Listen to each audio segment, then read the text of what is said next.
Depuis la COP21, nous savons que le problème n'est pas de sauver la planète, mais il est de sauver l'homme en faisant en sorte qu'il prenne soin de la planète.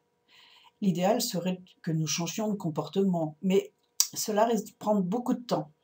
Or justement, un autre changement est en marche, et tel une boussole, il semble s'orienter à peu près dans le bon sens.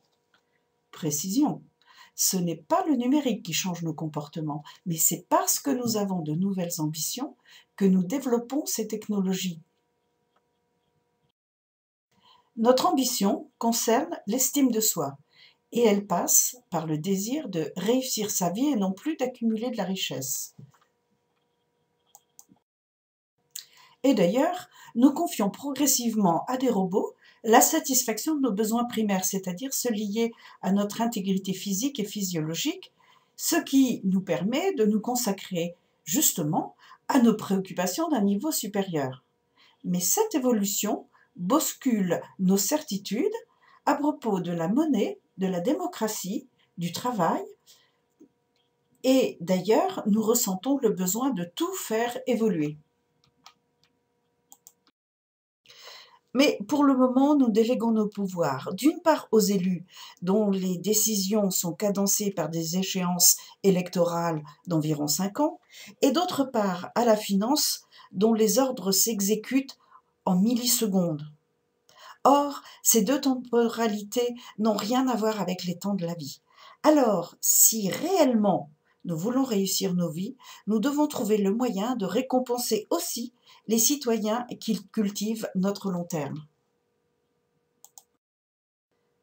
Certes, le numérique nous ouvre les portes de la démocratie participative et permet d'instaurer des nouvelles formes d'échange et de reconnaissance. Je pense en particulier au blockchain.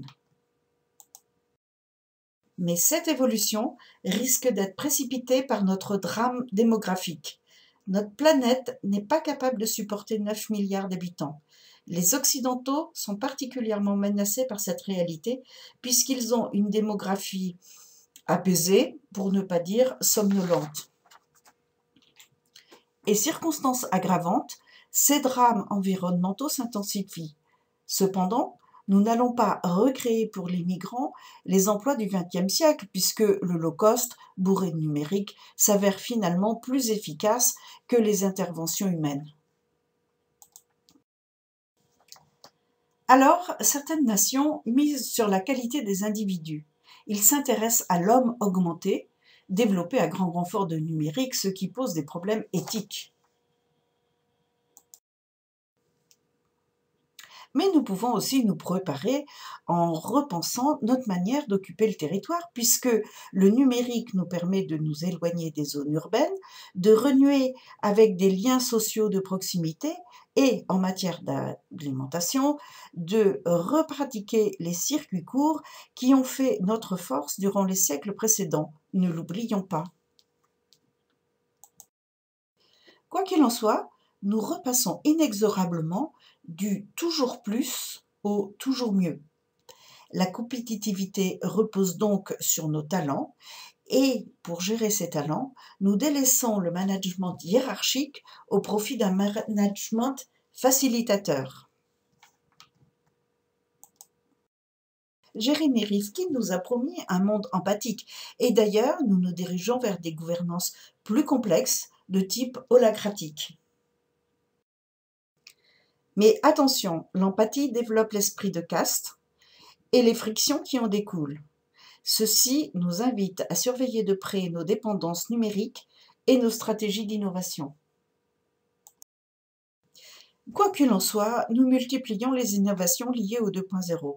Cependant, pour le moment, nous distinguons mal ce qui relève du bien commun et du bien privé. Par exemple, les plateformes qui mettent en relation les offreurs et les demandeurs de travaux sont des entreprises privées, ce qui a pour effet de développer l'ubérisation, c'est-à-dire la captation du profit sans s'impliquer dans l'investissement et la protection sociale. Accepteriez-vous que le maire de votre ville privatise le marché et vous allez choisir vos fruits et vos légumes? Le marché est un bien commun dont les règles d'utilisation doivent être cooptées par toutes les parties prenantes. Avec l'encadrement de ces plateformes, nous faisons évoluer notre modèle socio-économique, mais ce ne sera pas suffisant. Notre vision du capitalisme évolue, puisque la richesse produite résulte de plus en plus de l'accumulation de savoirs qui appartiennent à la collectivité.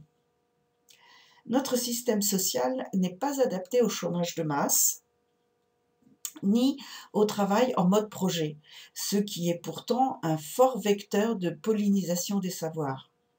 Cette inadaptation donne l'impression que le travail se raréfie, ce qui est faux.